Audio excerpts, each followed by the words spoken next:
નડિયાદમાં ગેરકાયદે કતલખાના પર દરોડો, 360 કિલો ગૌમાંસ જપ્ત, 2 પુરુષ 3 મહિલા સામે ગુનો.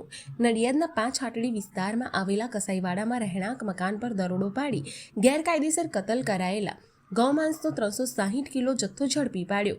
સ્થળ પર હાજર મોહમ્મદ સલીમ ઉર્ફે સબ્બીર પિંકી કુરેશી અને મોહમ્મદ રફીક ગુલામ હુસૈન કુરેશીની પૂછપરછ કરવામાં આવી. મકાનના ઉપરના માળે તપાસ કરતા રૂમમાંથી પશુના માંસના ટુકડા, પશુનું માથું, ફેફસા, હૃદયનો ભાગ અને પ્લાસ્ટિકની થેલીઓમાં ભરેલું માંસ પણ મળ્યું. તાત્કાલિક વેટનરી ડોક્ટરને સ્થળ પર બોલાવવામાં આવ્યા. તપાસ કરતા આ જથ્થો ગૌમાંસ હોવાનું પુષ્ટિ થઈ હતી. મકાનના નીચેના ભાગમાં પણ માંસ છુપાવ્યું હોવાની કબૂલાત મળતા પોલીસે ત્યાં તપાસ હાથ ધરી. આ સમયે રૂકસાના બાનુ, અબ્દુલ કાદર કુરેશી, અતીફા બાનુ, મોઇન હુસૈન કુરેશી અને અફરોઝા બાનુ, જોદેવ હુસૈન કુરેશી ગૌમાંસના મોટા ટુકડા સગેવગે કરવાનો પ્રયાસ કરી રહી હતી.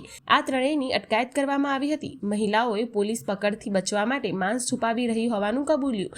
પકડાયેલા શખ્સની પૂછપરછમાં તેણે કબૂલ્યું હતું કે તે કાળી ગાય લાવ્યો હતો અને સવારના સમયે તેનું કતલ કર્યું હતું. 5 આરોપીઓ સામે ગુનો દાખલ, તેઓ આ ગૌવંશ ક્યાંથી લાવ્યા અને તેમાં અન્ય કોણ સંડોવાયેલની વધુ પૂછપરછ.